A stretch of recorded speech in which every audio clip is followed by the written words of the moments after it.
ప్రేమమూర్తివి కావాలి.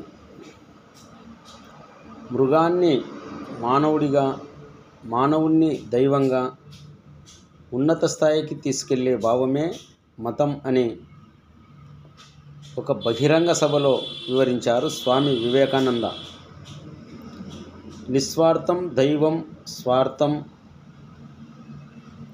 దయ్యం, పవిత్రత లోపించిన విశేష విజ్ఞానం, శక్తి మనుషులను దయ్యాలుగా మారుస్తాయి. మన అభివృద్ధికి దారితీసేది సుగుణం, పతనానికి దారి మళ్లించేది దుర్గుణం. మానవుడిలో మృగత్వం, మానవత్వం, దైవత్వం అనే 3 గుణాలుంటాయి.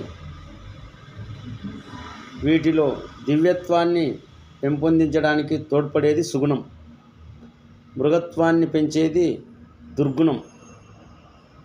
అంతర్గతంగా ఉన్న పాశవిక ప్రవృత్తిని నిర్మూలించి మానవుడిగా ఎదగాలి అంటే ప్రేమశీలి కావాలి. అటుపై క్రమంగా ఆ స్థితిని అధిగమించి సచ్చిదానందమూర్తివి కావాలని కోరుకోవాలి. అందుకు గట్టిగా ప్రయత్నించాలి అంటూ ఆ సభలో విలువైన బోధలు చేశారు స్వామి వివేకానంద. వీటిని ఒంటి పట్టించుకుంటే మనిషి మహనీయుడవుతాడు, సమాజం ఆనందమయమవుతుంది.